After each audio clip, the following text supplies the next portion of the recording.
Segunda parte de Amar después de la pérdida. Capítulo 7. Nombrar para no perder. Rebeca ya no existía para nada que no fuera Song. Los días y las noches se habían fundido en un solo flujo continuo de miedo, agotamiento y vigilancia constante. Cada respiración de la niña era un recordatorio brutal de que la vida se sostenía por hilos imposibles de ver. Apenas comía, apenas dormía. Cada sonido de los monitores la mantenía alerta. Cada alarma leve, cada pitido, era suficiente para disparar un temblor que recorriera sus manos y su espalda. Incluso los silencios se sentían llenos de amenaza. Song era su ancla, su único hilo con un mundo que se había vuelto demasiado grande, demasiado rápido y demasiado cruel. Se movía por la unidad neonatal como un fantasma, con pasos suaves, casi sin tocar el suelo, respirando con cuidado, como si su propia fragilidad pudiera romper la delgada línea de vida que mantenía a Song respirando. Observaba cada pequeño gesto de la niña, un parpadeo, un temblor de los dedos, un suspiro apenas perceptible. Cada uno de esos signos era un milagro, y al mismo tiempo un recordatorio del peligro constante que la acechaba. El mundo exterior, con sus ruidos, su luz y sus horarios, parecía irrelevante frente al universo minúsculo que contenía esa incubadora. No lloraba. No podía permitirse llorar. El llanto era un lujo que la realidad le había arrebatado. Pero la tristeza la atravesaba como una corriente helada, intensa, que se filtraba en cada movimiento y pensamiento. Su cuerpo estaba cansado, pero su mente no conocía reposo. La sensación de vacío se mezclaba con un temor atávico, la idea de perder otra vez. Solo había un mantra silencioso que repetía una y otra vez. Si Song vive, yo vivo. Y no era solo un pensamiento, era un juramento interior, una fuerza que la mantenía en pie cuando cada fibra de su ser pedía rendirse. En medio de esa rutina de silencio y miedo, Sarocha se había convertido en una presencia constante. No solo como profesional que vigilaba signos vitales, ajustaba respiradores y aplicaba medicación, sino como un sostén silencioso que Rebeca aún no sabía cómo agradecer. Su forma de cuidar a Song, precisa, delicada, respetuosa, la había convertido en un ancla adicional, una fuerza invisible que mantenía a la niña respirando, y con ella mantenía a Rebeca en pie. Cada gesto de Sarocha ajustando un monitor, reposicionando la incubadora, tranquilizando a la pequeña con sus manos seguras, se imprimía en la memoria de Rebeca, como una promesa tácita. No está sola. No deje de comer, le dijo Sarocha una mañana, apoyando suavemente la mano sobre el hombro de Rebeca. No va a poder cuidar de ella si se desvanece. Rebeca bajó la mirada, la voz atrapada en la garganta. Había olvidado incluso cómo aceptar que alguien se preocupara por ella. La frase no tenía la solemnidad de un consejo médico. Estaba impregnada de una cercanía humana que la desconcertaba y al mismo tiempo le resultaba extrañamente reconfortante. «No tengo hambre», susurró. «No puedo». Sarocha no replicó. La miró con paciencia. Sus ojos decían más que cualquier palabra. «Sé que estás rota. Estoy aquí. No estás sola». Era un alivio pequeño, diminuto, pero suficiente para que Rebeca respirara por un instante. Su gratitud hacia Sarocha comenzó a germinar de manera silenciosa, como una planta que se abre paso entre escombros. No era afecto inmediato ni amistad, era reconocimiento, confianza naciente. Una sensación de que, mientras esa mujer estuviera allí, Song tendría una posibilidad más de vivir, y ella, de no desaparecer. Los días pasaban en un equilibrio frágil. Rebeca nombraba a la niña cada vez que podía. Song, decía en voz baja, apenas un murmullo. Nombrar era un acto de resistencia, de afirmación. Cada vez que pronunciaba su nombre, cada vez que tocaba con cuidado el vidrio de la incubadora, Rebeca sentía que estaba reclamando la vida de la niña para sí misma, recordándole al mundo que Song existía y que su existencia importaba. El ritual de nombrarla se convirtió en su tabla de salvación. Cada sílaba era una declaración silenciosa. «Aquí estás. Sobrevivirás. Yo estaré aquí para ti», lo repetía mientras repasaba mentalmente cada detalle. La curva de sus dedos, la translucidez de su piel, el ritmo asistido de su respiración. Cada observación, cada gesto, era una forma de estar presente, de no dejar que el miedo la arrastrara al vacío. Sarocha la observaba en esos momentos, y no podía evitar sentir un estremecimiento propio. No era empatía clínica, era otra cosa, más intensa, más personal. La desesperación contenida de Rebeca, su amor absoluto y silencioso, la obligaba a mirar más allá de la rutina médica y a involucrarse de manera emocional. Cada gesto que hacía, cada ajuste que realizaba con Song, llevaba consigo el peso de su comprensión de lo frágil y precioso que era ese hilo de vida y de madre que se sostenía apenas por un hilo de vidrio y máquinas. «Se está estabilizando», dijo Sarocha una tarde. «No está fuera de peligro, pero cada día que pasa es una victoria». Rebeca asintió, dejando escapar un suspiro que había estado reteniendo durante horas. Esa afirmación era lo único que parecía capaz de sostenerla. Lo repetía en su cabeza como un mantra. Cada día que pasa es una victoria. Cada palabra de Sarocha, cada gesto de cuidado, se convirtió en un pequeño cable que la conectaba de nuevo con la realidad. Con el tiempo, Rebeca comenzó a notar un cambio sutil en sí misma. Su propio cuerpo, antes suspendido en la tensión del miedo constante, empezó a reaccionar a la presencia de Song de manera física. La espalda ya no dolía tanto por estar de pie. Las manos, al apoyarse en el vidrio, temblaban menos. Cada pequeña estabilización de la niña era un alivio que se filtraba en su cuerpo agotado. Y cada palabra de Sarocha, cada mirada comprensiva, era un bálsamo inesperado que la mantenía funcional. Rebeca desarrolló una especie de rutina silenciosa. Se sentaba junto a la incubadora durante horas, observando los monitores, los movimientos diminutos de Song, sus respiraciones asistidas.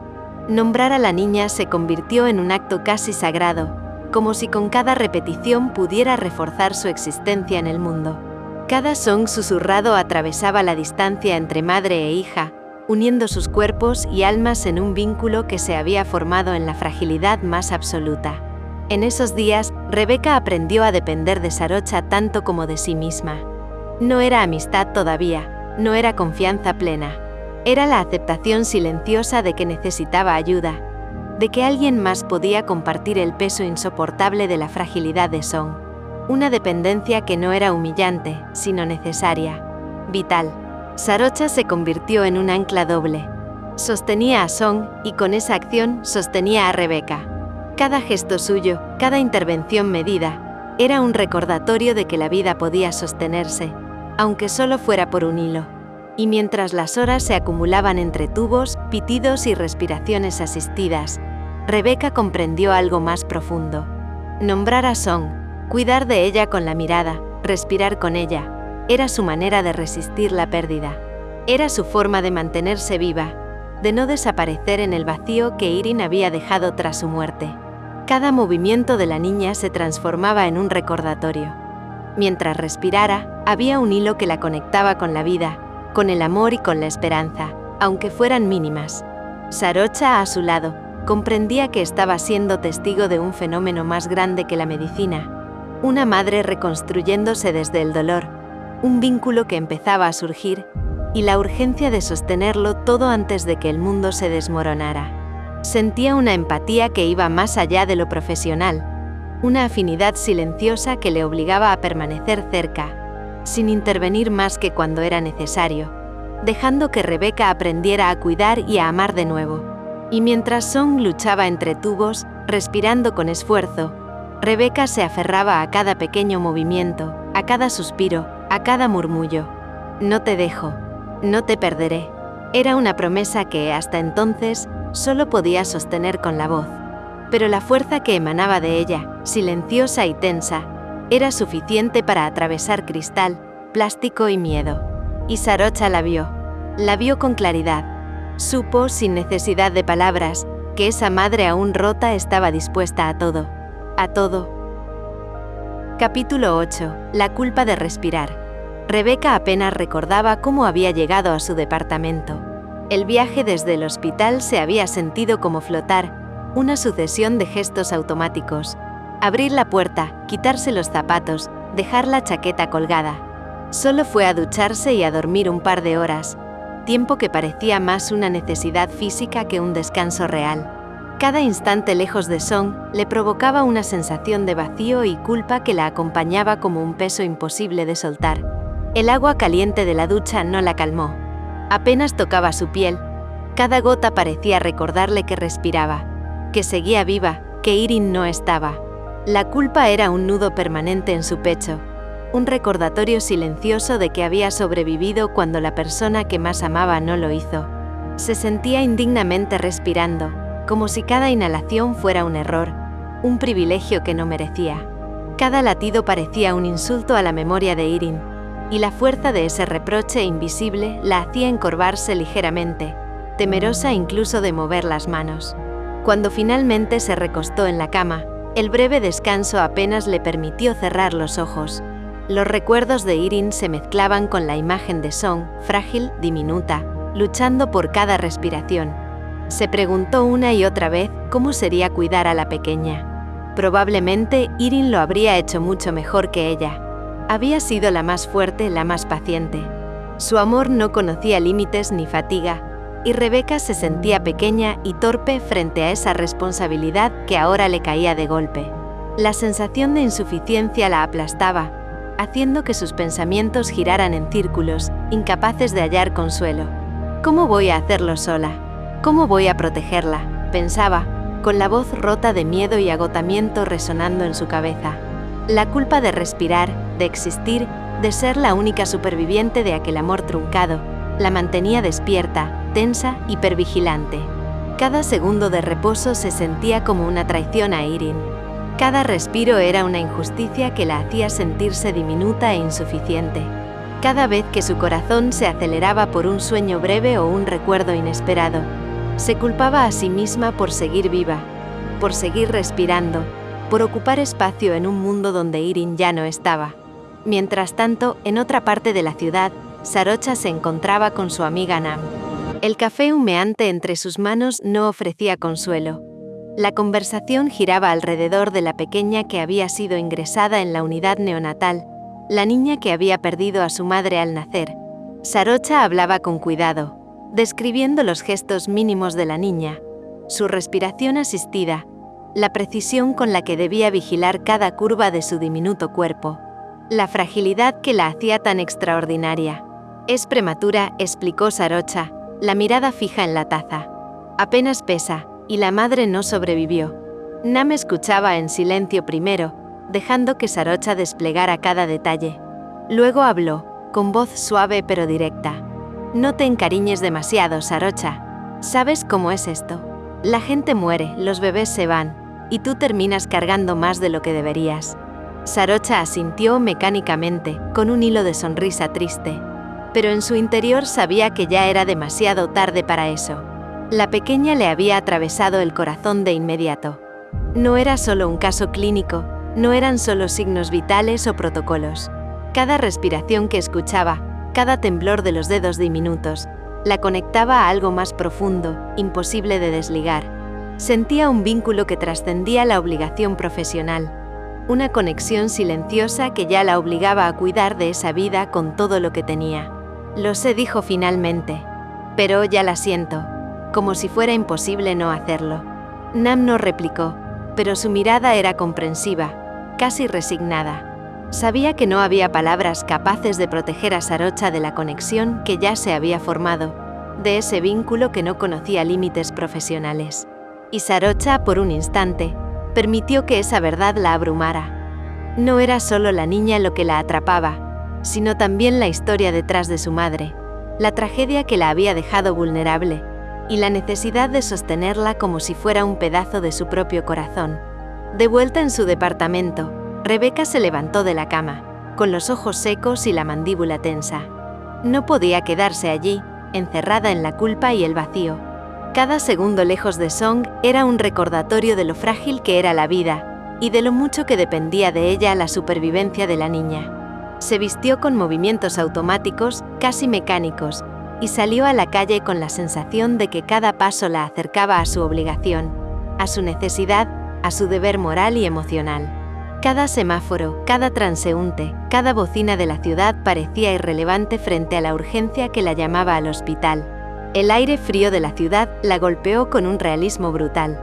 Respiró profundamente, culpable por respirar, culpable por existir, culpable por haber sobrevivido cuando Irene no lo hizo. Pero también sintió que esa culpa era, de algún modo, la fuerza que la impulsaba. Cada inhalación era un recordatorio de que debía estar allí, vigilante, fuerte, atenta. Cada paso hacia la unidad neonatal era un juramento silencioso. No dejaría que Song se fuera. No permitiría que la muerte reclamara lo único que tenía. Cada paso era un acto de desafío, un compromiso silencioso con la vida, con la memoria de Irene y con la propia capacidad de amar de nuevo. Y mientras caminaba hacia la unidad neonatal, una certeza la acompañaba. No podía rendirse, no podía flaquear, no podía permitir que el miedo la paralizara. La culpa de respirar, esa sensación desgarradora de existir, se había transformado en un motor silencioso que la mantenía de pie, a pesar de todo, lista para sostener la vida de su hija. Cada respiración tomada con esfuerzo era también una afirmación. Estoy aquí, y no dejaré que nada nos separe. Mientras tanto, en algún lugar del hospital, Sarocha pensaba en la pequeña consciente de que ya no había vuelta atrás. La niña, tan pequeña y vulnerable, la había atrapado. Cada ajuste de los monitores, cada observación cuidadosa de los signos vitales, era también un acto de afecto no expresado, de compromiso silencioso con la vida que sostenía entre tubos y alarmas. Y en esa red de silencio, culpa y vigilancia, la lucha de Song se convirtió en el centro del universo de dos mujeres que aprendían a vivir a través de cada respiración de Song. Cada suspiro de la pequeña se transformaba en un eco que atravesaba cuerpos y emociones. Un recordatorio de que la vida podía sostenerse, de que el amor y la culpa podían coexistir, y de que la fuerza necesaria para sobrevivir podía encontrarse en el vínculo con la pequeña. Capítulo 9. El vacío sin testigos. Rebecca estaba sola en la sala de neonatología, o más bien con Song. La niña, diminuta, frágil, respiraba asistida dentro de la incubadora, sus ojos cerrados y su cuerpo sostenido por la maquinaria que la mantenía viva. Cada pitido, cada pequeño movimiento, cada vibración de los monitores era un recordatorio de que estaba allí, que existía, que dependía de ella. Y por primera vez en días, Rebecca permitió que la pared que había construido dentro de sí misma se desplomara. El vacío la inundó con una fuerza que la hizo tambalear. Como un río que no respeta diques, sus emociones se derramaron sin aviso. Cayó de rodillas frente al vidrio de la incubadora sin tocarla, porque aún le temía a la fragilidad de Song, a no poder sostenerla sin romperla. Cerró los ojos y el llanto, contenido durante tanto tiempo, comenzó a filtrarse. No era un llanto discreto ni contenido. Era áspero, profundo, cargado de todo el dolor acumulado por la pérdida de Irene, por la culpa de respirar, por la responsabilidad que ahora la aplastaba como un peso insoportable. «Lo siento», susurró entre sollozos. «Lo siento». No había nadie que la consolara. Nadie que pudiera entender completamente la magnitud de lo que sentía. Solo Song, dormida o inconsciente, respirando con ayuda de tubos y monitores, que era testigo mudo de su dolor. Y en ese silencio, Rebecca lloró por Irene. Lloró por todo lo que habían sido, por todo lo que habían perdido, por todo lo que nunca podría volver. Las lágrimas caían por sus mejillas, calientes, tangibles, como si cada una fuera una confesión al mundo. «Te extraño. No puedo creer que te hayas ido». Su cuerpo temblaba, sacudido por un dolor tan físico como emocional, y cada sollozo se mezclaba con el pitido rítmico de la incubadora, creando una sinfonía extraña entre la vida y la pérdida. Su mente se llenó de recuerdos de Irene. Su risa, la forma en que sostenía su mano, cómo siempre parecía capaz de encontrar calma incluso en el caos. Rebecca recordó los días en que todo parecía tan sencillo, cuando nada del futuro parecía tan frágil, cuando las pérdidas aún no habían dejado cicatrices tan profundas. Y ahora, frente a Song, sentía que todo ese amor y toda esa historia estaban suspendidos en un hilo, en la respiración irregular de una criatura que apenas había empezado a vivir. A lo lejos, Sarocha observaba. No se acercó. No quiso invadir ese espacio tan íntimo, tan personal. Sabía que lo que estaba ocurriendo era necesario, que la catarsis de Rebecca no podía ser apresurada ni interrumpida. Se quedó apoyada contra la pared, los brazos cruzados, observando con cuidado cada movimiento, cada gesto, cada lágrima que surcaba el rostro de la madre. Sus ojos estaban húmedos, y por un momento le pareció escuchar el latido del corazón de Rebeca, resonando junto al de la incubadora. Algo en la escena la atravesó. No era solo la compasión profesional, era una empatía que dolía, que la dejaba con la garganta tensa, con un nudo en el pecho. Comprendía la magnitud del vacío que Rebeca sentía, el hueco que la muerte de Irene había dejado, y el peso insoportable de sostener una vida que dependía de su amor y atención. Cada gesto, cada sollozo, cada respiración contenida era un mapa de dolor y amor que Sarocha no podía ignorar. Era un aprendizaje silencioso. Cómo la fragilidad de otro ser podía transformar la percepción de la propia fuerza y debilidad. Rebeca no levantó la vista. No quería que la vieran así, vulnerable, rota. No quería que nadie fuera testigo de lo que sentía, excepto Song. La niña era su única ancla, su punto de referencia en un mundo que había perdido toda estabilidad. Sus manos temblorosas se apoyaron contra el vidrio de la incubadora, intentando acercarse, sentir, conectar, aunque fuera a través del frío de la barrera que las separaba. Era un contacto imposible, un gesto frustrante, pero profundamente necesario. «Te prometo que lo intentaré», murmuró, como si la pequeña pudiera escucharla. «Te cuidaré, no dejaré que nada te pase». El llanto continuó, y por primera vez en días, Rebeca permitió que su cuerpo se derrumbara por completo, que su dolor fluyera sin control, sin juzgarlo. Las lágrimas empapaban su rostro, su cuello. Su respiración se mezclaba con los pitidos de las máquinas y el susurro constante de la vida que seguía luchando dentro de la incubadora. Cada lágrima que caía era un acto de entrega, de confesión, de amor desbordado. Sarocha, desde la distancia, dejó que sus propios ojos se humedecieran. No intervenía. No podía intervenir sin romper la intimidad de ese momento, pero no podía evitar sentir cómo el dolor de Rebeca se convertía también en suyo, aunque de una manera distinta. Cada lágrima que caía por las mejillas de Rebeca era un testimonio de amor, de pérdida y de resiliencia. Sarocha entendió que ese llanto era necesario, un puente entre lo que había muerto y lo que aún debía sostenerse, entre la ausencia y la esperanza mínima que todavía persistía. El tiempo dejó de existir en la sala. Cada minuto se estiraba hasta volverse un eco, hasta transformarse en un espacio donde la vida y la muerte coexistían, donde el dolor y la ternura se entrelazaban. Cada respiración de Rebeca era un recordatorio de que seguía viva, que podía llorar, que podía sentir, que aún podía sostener a Song. Cada instante que pasaba frente al vidrio era un acto de resistencia, de reafirmación. «Estoy aquí. No te dejaré sola». Rebeca permaneció allí, inmóvil salvo por los sollozos, hasta que el agotamiento físico comenzó a imponerse. Sus hombros caían, su cabeza se apoyaba cada vez más cerca del vidrio, y los dedos seguían temblando, aferrándose a la sensación de que estaba haciendo algo, aunque no supiera exactamente qué. Cada sollozo que se apagaba dejaba espacio para una calma tenue, una quietud cargada de ternura y de miedo contenido. La combinación de su vulnerabilidad y su determinación era un equilibrio frágil que solo Song y el vacío podían entender. Su mente comenzó a divagar en escenarios imposibles. ¿Y si Song no lograba sobrevivir? ¿Cómo continuaría entonces? La culpa y la incertidumbre formaban un hilo invisible que la mantenía tensa. Pero incluso en medio de ese miedo, Rebeca descubrió que podía sostener algo más allá de ella misma. Podía sostener a su hija, y eso le dio una fuerza inesperada, tenue pero real, que le permitió dejar caer un poco de todo el dolor acumulado y respirar, al fin, con una calma relativa. Finalmente, después de lo que parecieron horas, Rebeca se recostó lentamente contra el vidrio de la incubadora, apoyando la frente cerca de la pequeña. El llanto se volvió más silencioso, menos convulso, como si estuviera dejando ir parte del dolor que la había consumido. «Estoy aquí», susurró, casi para sí misma. «Estoy contigo, Song». Sarocha observó el instante como un privilegio silencioso. No intervino, no habló.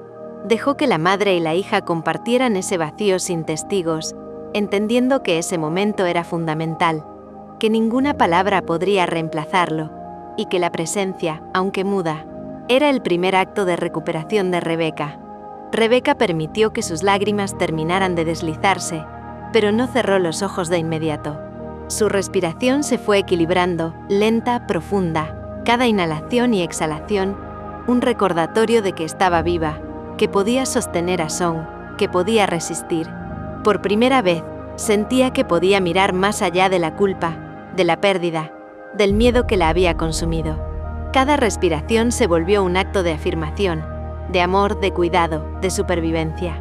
Cuando Rebeca finalmente levantó la mirada, sus ojos estaban rojos, húmedos, pero también llenos de una determinación renovada. Había llorado por Irene, por sí misma, por la injusticia de la pérdida, pero también había sostenido su vínculo con Song de manera más profunda que nunca. Por primera vez en días, su respiración volvió a encontrar un ritmo propio, menos cargado de culpa, más capaz de sostener lo que aún podía salvar. Sarocha, desde la distancia, supo que algo había cambiado para ambas.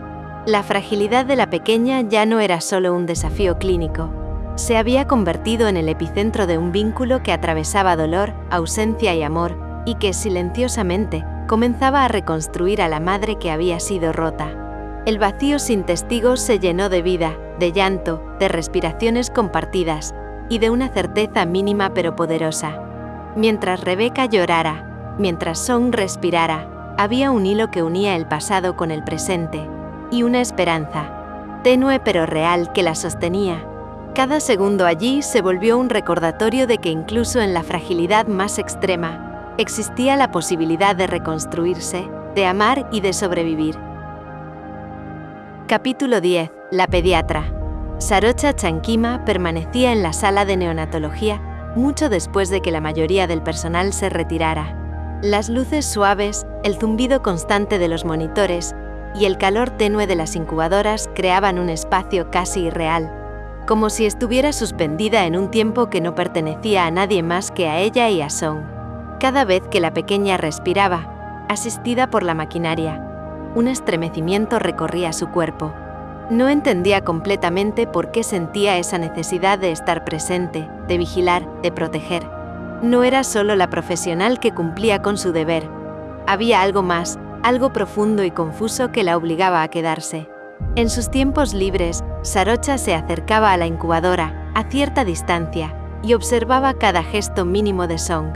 La forma en que sus dedos se cerraban y abrían, el parpadeo casi imperceptible, la curva de su respiración asistida. Hablaba en voz baja, palabras suaves que a veces sonaban como un murmullo de oración. Tienes que ser fuerte. No puedes dejar sola a tu madre.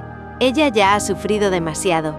Se sorprendía al sentir cómo su propia voz temblaba, cómo cada sílaba llevaba un peso emocional inesperado. No era un ejercicio clínico ni un acto de rutina. Era un intento de transferir fuerza a alguien que apenas había comenzado a existir. Cada gesto de la niña, cada respiración que luchaba por mantenerse, creaba un lazo silencioso que Sarocha no podía ni quería romper. Desde que conoció a Song, algo cambió en ella. Siempre había sido independiente, siempre había creído que su vida estaba completa sin hijos. Nunca se había imaginado la necesidad de cuidar a otro ser desde un lugar tan íntimo y absoluto. Pero ver a esa niña, tan diminuta y frágil, le despertó un instinto primario desconocido, un deseo irrefrenable de proteger, de sostener, de acompañar. Era un impulso que no podía racionalizar, una fuerza que la atravesaba, que la obligaba a replantearse su propia identidad, sus límites y su capacidad de amor. Se encontraba imaginando escenarios imposibles, temibles, y si la niña se debilitaba repentinamente, si algo fallaba en los monitores, si no estuviera allí para sostenerla, para darle fuerza cuando Rebeca, exhausta y rota, no pudiera más. Cada posibilidad la llenaba de ansiedad y a la vez de una determinación silenciosa. La angustia era un recordatorio de que no podía apartarse, de que su cuidado era un hilo de vida que conectaba a la niña con un mundo que aún no comprendía del todo. Sarocha se preguntaba qué significaba todo esto para ella. ¿Era solo compasión profesional, empatía natural por una madre y su hija? ¿O era algo más profundo, algo dormido que Song había despertado? La pregunta la desconcertaba y la emocionaba al mismo tiempo. Cada reflejo en los monitores, cada destello en los cristales de la incubadora. La llevaba a pensar en su propia vida, en su futuro, en lo que jamás había esperado sentir. La maternidad no como proyecto, sino como impulso vital. Miraba a Rebeca a lo lejos, mientras la madre sostenía su mirada sobre la pequeña. Había visto a Rebeca colapsar, llorar, derrumbarse ante la magnitud de la pérdida y la responsabilidad. Esa vulnerabilidad, mezclada con la firmeza con la que la mujer se mantenía para proteger a su hija, despertaba en Sarocha una admiración silenciosa, casi dolorosa. Admiración por la fuerza que podía sostener la vida de otra, temor por la intensidad de los sentimientos que empezaba a reconocer en sí misma, por la forma en que una conexión inesperada podía atravesarla con tal fuerza. Se repetía una y otra vez que debía mantener la distancia profesional, que su rol era cuidar a la niña y orientar a la madre, no involucrarse emocionalmente más de lo estrictamente necesario. Sin embargo, cada palabra de aliento, cada ajuste cuidadoso de la incubadora, cada mirada prolongada hacia la niña, debilitaba esa barrera invisible. Cada vez que lo intentaba, más claro entendía que ya era tarde. La conexión estaba establecida, y no podía ignorarla. Sus pensamientos sobre la maternidad cambiaban con cada respiración de Song. La idea de proteger a la niña despertaba algo que nunca había existido. Un instinto profundo de cuidado, de amor incondicional, de responsabilidad que no estaba ligado a sí misma, sino a otro ser vulnerable, dependiente, que necesitaba su presencia y su afecto. Era un sentimiento que la asustaba y la fascinaba simultáneamente, una fuerza que transformaba su visión del mundo. Sarocha reflexionaba sobre su vida hasta ese momento. La independencia, la seguridad emocional que había construido, la rutina sin necesidad de depender de nadie.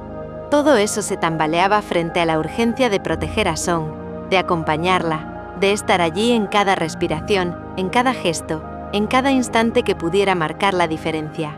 La niña le enseñaba que la maternidad no era un plan a futuro, sino un estado de alerta, de amor y entrega inmediata. Hablaba con Song, casi como si pudiera responderle: «No te dejaré sola, no permitiré que sufras, no permitiré que tu madre sufra más de lo necesario».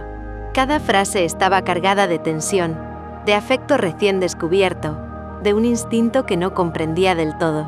Era un vínculo silencioso e íntimo que la obligaba a permanecer cerca, sin invadir, pero sin alejarse jamás. La responsabilidad se mezclaba con la fascinación, la necesidad de proteger con la curiosidad sobre lo que ese instinto despertado significaba para ella misma. Se permitió por primera vez imaginar cómo sería si un día la niña creciera, si Rebeca y Song pudieran vivir fuera de aquel espacio clínico, si su vida se cruzara con la de ellas de manera permanente. Pensar en ello la llenaba de una mezcla de temor y deseo. Temor por la vulnerabilidad que sentía, deseo por un vínculo que no podía ni quería romper. Song había irrumpido en su vida con la fuerza de una revelación, despertando un amor que no sabía que podía existir. Se apartó un poco del vidrio, respirando hondo. Se prometió a sí misma que permanecería cercana, presente, que protegería a Song de manera silenciosa, sin invadir, pero sin alejarse jamás. La niña le había mostrado un mundo desconocido dentro de ella misma, y sabía que ya no podía dar marcha atrás. Era una responsabilidad que había aceptado incluso sin entender del todo por qué su corazón estaba tan involucrado. Mientras el pitido rítmico de los monitores llenaba la sala, Sarocha susurró para sí, casi como una confesión íntima: «Sé fuerte por ti, por ella y por mí», porque entendió que la preocupación que sentía no era solo por Song ni por Rebeca, sino también por sí misma, por ese instinto nuevo que la había despertado y que ya no podía ignorar. Había descubierto un territorio inexplorado de su propia alma, y la niña, frágil y diminuta, era la guía que la conducía allí. Sarocha se sentó un instante, apoyando la espalda contra la pared, observando cada curva, cada gesto, cada respiración de Song. Por primera vez en años, se permitió sentir una vulnerabilidad propia, una apertura que no había tenido con nadie más, y comprendió que ese vínculo naciente, silencioso e intenso, era algo que redefiniría su vida, su sentido de cuidado y su manera de relacionarse con el mundo. Un amor silencioso y absoluto que no necesitaba ser explicado, solo sostenido. Capítulo 11. Conociéndose. Sarocha fue quien lo dijo primero, con una suavidad que no imponía, pero tampoco admitía demasiada resistencia. «Deberías ir a comer algo, Rebeca». No fue una orden, tampoco una sugerencia casual. Fue una observación cargada de cuidado, de esas que nacen cuando alguien ha estado mirando en silencio durante demasiado tiempo, observando no solo a una madre, sino a un cuerpo que empezaba a agotarse sin darse permiso para detenerse. Rebeca levantó la vista desde la incubadora. Le dolía el cuello, los hombros, la espalda. Llevaba horas allí, no sabía cuántas. Desde la muerte de Irin, el tiempo se había vuelto una sustancia espesa, irregular, imposible de medir. No avanzaba de forma lineal. Se estancaba, se estiraba, se rompía en fragmentos inconexos. Song dormía bajo la luz tibia, rodeada de cables, sensores y tubos que marcaban su existencia con una precisión implacable. Cada monitor parecía vigilarla como un centinela silencioso. Rebeca no se había movido más que lo estrictamente necesario. No había ido al baño más de una vez. No había pensado en comer. El hambre era un concepto lejano, casi teórico. Respirar ya era suficiente esfuerzo. «Estoy bien», respondió casi por reflejo. Ni siquiera estaba segura de a quién intentaba convencer. Sarocha no insistió de inmediato. No corrigió. No discutió. Se quedó de pie a su lado, observando a la niña con la misma atención contenida de siempre, como si cada segundo junto a la incubadora fuera una forma de vigilia. Luego habló otra vez, con voz baja, cuidada. «Llevas aquí muchas horas. Tu cuerpo también necesita sostenerse». Rebeca giró la cabeza hacia ella. Fue entonces cuando lo vio con claridad. No era protocolo, no era profesionalismo vacío. Había preocupación real en los ojos de la doctora Sarocha. Cansancio también, un cansancio que no era solo físico. Una forma de cuidado que no buscaba reconocimiento ni agradecimiento. Simple presencia. Eso la enterneció de un modo inesperado, casi doloroso, como si alguien hubiera tocado una fibra que todavía estaba demasiado expuesta. «Gracias», dijo finalmente. De verdad. La palabra salió más frágil de lo que esperaba. Dudó un segundo antes de preguntar, como si no quisiera cruzar una línea invisible, como si temiera abusar de una cercanía que todavía no entendía del todo. «¿Tú ya almorzaste?» Sarocha negó con un leve movimiento de cabeza, casi imperceptible. «No». Rebeca frunció los labios, pensativa. Miró de nuevo a Song, luego a Sarocha. «¿Te gustaría acompañarme?», preguntó. Solo un momento. No sabía por qué lo había dicho. Tal vez porque no quería estar sola ni siquiera esos minutos. Tal vez porque aquella mujer había sido la única presencia constante, firme, desde que su mundo se había roto en dos. Tal vez porque, por primera vez desde la muerte de Irin, alguien la había mirado sin pena, sin morbo, sin esa compasión incómoda que pesa más que el silencio. Sarocha asintió sin añadir nada más. Caminaron juntas por los pasillos del hospital en silencio. Un silencio que no era incómodo ni forzado. Era un silencio compartido, hecho de cansancio, de respeto y de una comprensión tácita. Ninguna de las dos tenía energía para palabras innecesarias. El hospital seguía funcionando a su alrededor con normalidad. Gente que caminaba deprisa, puertas que se abrían y cerraban, voces que hablaban de turnos, exámenes, horarios. La cafetería estaba casi vacía. Olores simples, café recién hecho, sopa caliente, pan tibio. Sonidos apagados, cucharas contra platos, una máquina expendedora vibrando en el fondo. Rebeca eligió algo al azar, sin realmente mirar. El hambre seguía siendo una idea abstracta, no una sensación corporal. Se sentaron frente a frente. Durante unos segundos, ninguna habló. Rebeca sostuvo la taza caliente entre las manos, dejando que el calor le subiera lentamente por los dedos, como si necesitara comprobar que aún podía sentir algo físico, algo real. Fue Sarocha quien rompió el silencio con cuidado. «No he visto a nadie contigo», dijo. «¿Tienes familia aquí?» Rebeca bajó la mirada hacia la bandeja. Sus dedos se cerraron un poco más alrededor de la taza, buscando anclarse a algo tangible. No respondió. «No aquí». Respiró hondo antes de continuar, como si ordenara recuerdos que dolían demasiado. Perdí a mis padres hace 6 años. Vivíamos juntos en Londres. Fue repentino. Las palabras salieron sin dramatismo, pero cargadas de peso. Como si cada una hubiera sido pensada, repasada, masticada durante años, aunque nunca dicha en voz alta de ese modo. Ese mismo año conocí a Irene. Estaba de vacaciones en Londres. Y cuando mis padres murieron, ella fue quien me sostuvo. Hizo una pausa breve. Todo se volvió demasiado grande en Londres. Demasiado lleno de ausencias. Demasiados recuerdos. Decidí mudarme a Tailandia. Con ella. Sarocha no interrumpió. No asintió exageradamente. No emitió sonidos de consuelo automático. Solo escuchó, con una atención absoluta que hacía sentir a Rebeca, por primera vez en días, que sus palabras no se perdían en el aire. ¿Y tu trabajo?, preguntó después. ¿Qué hacías en Londres? Soy abogada, respondió Rebeca. Tengo mi propio despacho. Lo sigo manejando, incluso desde aquí. Eso me da libertad. Miró un punto indefinido frente a ella. No quiero pensar ahora en otra cosa que no sea Song. Voy a dedicarme completamente a ella. 100%. Es lo único que tengo. Lo más importante. No lo dijo con desesperación. Lo dijo con una claridad casi brutal, como una verdad ya asumida, sin adornos ni justificaciones. Sarocha asintió lentamente. Eso se nota, dijo. Ella lo siente. Rebeca levantó la vista, sorprendida por la frase. No preguntó qué quería decir exactamente. Algo dentro de ella entendió que no hacía falta explicación. Quiso creerlo.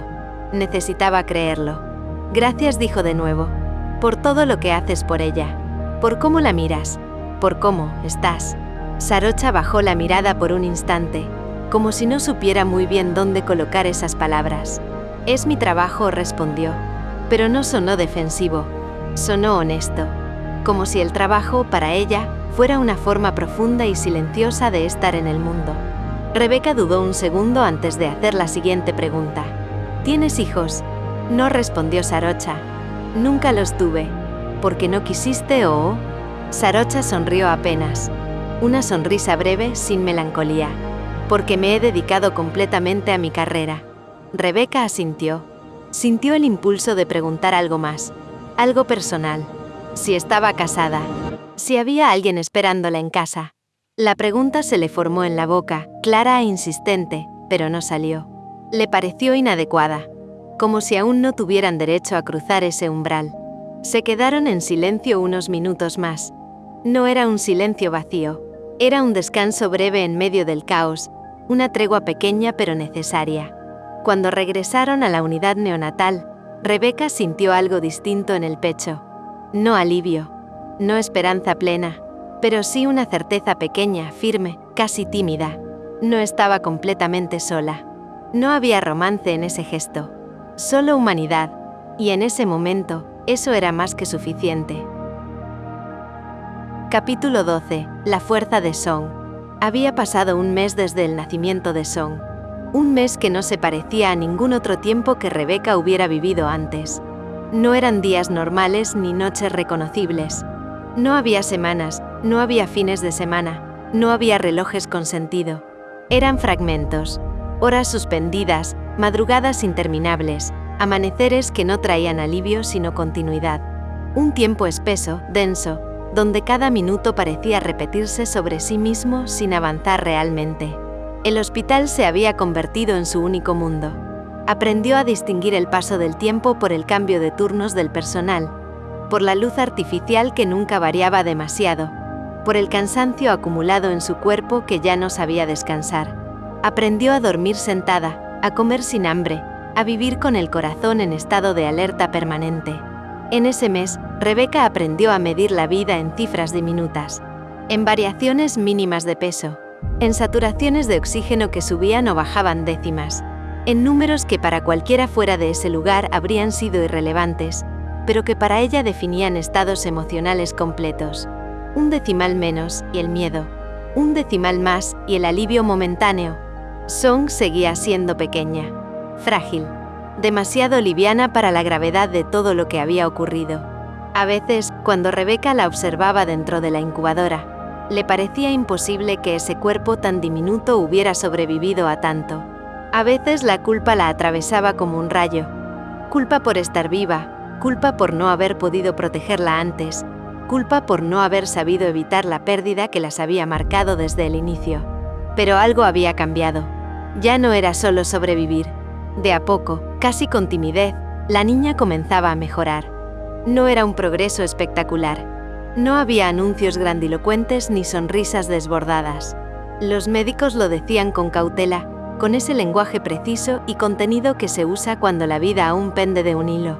Nadie en neonatología pronunciaba la palabra bien con ligereza. Se hablaba de avances, de estabilidad progresiva, de evolución favorable dentro de un cuadro aún delicado. Pequeños logros, para cualquiera fuera de ese mundo, habrían parecido insignificantes. Para Rebeca, en cambio, cada uno era un milagro silencioso que le permitía seguir respirando. Un gramo más, un día menos de oxígeno, una noche sin desaturaciones bruscas.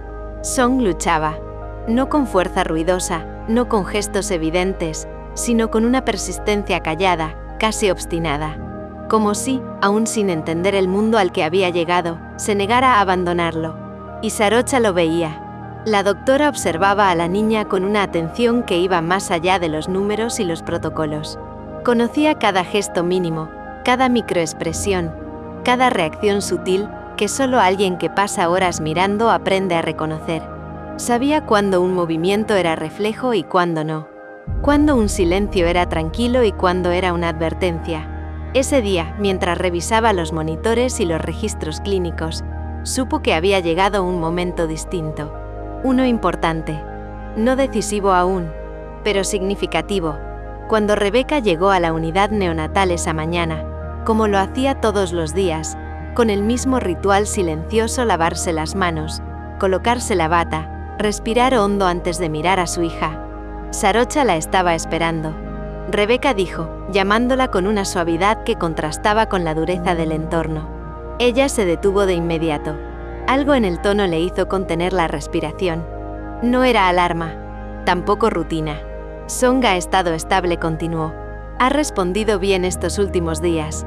Rebeca asintió, acostumbrada ya a recibir la información con cuidado, sin permitirse anticipar demasiado. Había aprendido a no aferrarse a frases incompletas, a no llenar los silencios con esperanza prematura. Sarocha hizo una pausa breve. No era un gesto médico, era humano. Hoy, dijo finalmente, hoy podrías sostenerla en tus brazos. Por primera vez. El mundo se detuvo. Rebeca tardó un segundo en comprender el significado real de esas palabras. Fue como si su mente necesitara traducirlas, confirmarlas, asegurarse de no estar inventándolas. ¿Cómo?, logró decir de verdad. Sí, respondió Sarocha. Creemos que el contacto piel con piel sería muy beneficioso para ella. Con su madre. Tu calor, tu olor, tu respiración, todo eso es importante ahora. La palabra madre resonó en Rebeca con una fuerza inesperada. No porque no se sintiera madre, sino porque hasta ese momento lo había sido desde la distancia, desde el vidrio, desde el miedo constante a tocar demasiado, a hacer algo mal. Esa palabra, dicha en voz alta, parecía reclamar un lugar que aún no se había atrevido a ocupar del todo. Sintió que algo se le apretaba en el pecho, como si todo el dolor acumulado durante ese mes hubiera estado esperando exactamente ese instante para encontrar una salida. Joe intentó hablar, pero la voz no le respondió. Los ojos se le llenaron de lágrimas antes de que pudiera detenerlas. No eran lágrimas suaves ni discretas. Eran profundas, densas, desbordadas. Cargadas de todo lo que no había llorado el día que Irin murió. De todas las noches en las que se había permitido sentir solo lo justo para no derrumbarse. De todas las veces que había elegido la funcionalidad antes que el duelo. Sarocha le dio tiempo. No la apuró. No la tocó. No llenó el silencio. Le explicó con calma cada paso, cada precaución. El lavado de manos prolongado. La bata abierta al frente. La postura correcta. La importancia de no moverse bruscamente. Todo debía hacerse despacio, con cuidado extremo. Song seguía siendo vulnerable. Nada podía improvisarse. Cuando por fin la acomodaron en la silla, Rebeca sentía que le temblaba el cuerpo entero. No de frío, de emoción contenida, de miedo, de amor, Le abrieron la bata lentamente. Y entonces, por primera vez desde su nacimiento, Song fue colocada sobre su pecho. El contacto fue inmediato, brutal, sagrado. La piel de Song era tibia, delicada, tan pequeña que parecía imposible que ese cuerpo contuviera tanta fuerza, tanta historia ya vivida. Rebeca contuvo el aliento al sentirla, como si temiera que un movimiento brusco pudiera romper el momento, como si la realidad pudiera desvanecerse si respiraba demasiado fuerte. «Hola», susurró sin darse cuenta. «Hola, mi amor». Song se acomodó instintivamente. Su respiración, aún asistida, comenzó a compasarse con la de su madre. El pequeño cuerpo pareció relajarse, como si reconociera algo que había estado esperando desde siempre, incluso antes de entenderlo. Rebeca lloró. No intentó contenerse. Las lágrimas caían silenciosas sobre la cabeza diminuta de su hija, mientras su pecho subía y bajaba con cuidado extremo, consciente de cada respiración, de cada latido, de cada segundo que estaba sosteniendo algo infinitamente valioso. Era la primera vez que sentía realmente que Song estaba allí, no detrás de un vidrio, no mediada por cables, no como una promesa incierta, sino real, viva, suya. «Estoy aquí», murmuró. «Mamá está aquí». No sabía si Song podía oírla. No importaba. Ella necesitaba decirlo. Necesitaba escucharse a sí misma afirmándolo, como si al pronunciarlo también se anclara a la vida. Sarocha observaba la escena a unos pasos de distancia, y sin esperarlo, sus ojos se llenaron de lágrimas. No eran lágrimas de tristeza, eran de algo más profundo, más raro, la certeza de estar presenciando algo irrepetible. Había visto muchos nacimientos, muchas despedidas, muchas luchas, muchas pérdidas, pero aquello era distinto. Era la imagen más hermosa que había visto jamás. Una mujer rota sosteniendo a su hija contra el pecho, reconstruyéndose segundo a segundo, piel contra piel, vida contra vida. Sin discursos, sin promesas, sin futuro asegurado, solo presencia. Rebeca levantó la vista en un momento, aún con lágrimas en las mejillas, y se encontró con la mirada de Sarocha. Se sorprendió al verla emocionada, al verla humana, vulnerable, lejos del rol médico, cerca del corazón. Le sonrió. Una sonrisa pequeña, sincera, cargada de gratitud. «Gracias por esto. Gracias por cuidarla. Gracias por no soltarme cuando yo no podía». Sarocha asintió, incapaz de hablar. Song dormía tranquila sobre el pecho de su madre. Y en ese instante, entre cables, monitores y silencios respetuosos, algo se selló sin palabras. Song había demostrado su fuerza. Y Rebeca, por primera vez desde la muerte de Irin, sintió que quizás, solo quizá, también ella podría aprender a sostener su propia existencia. No olvides seguir el canal, suscribirte, darle me gusta y seguir disfrutando de la historia.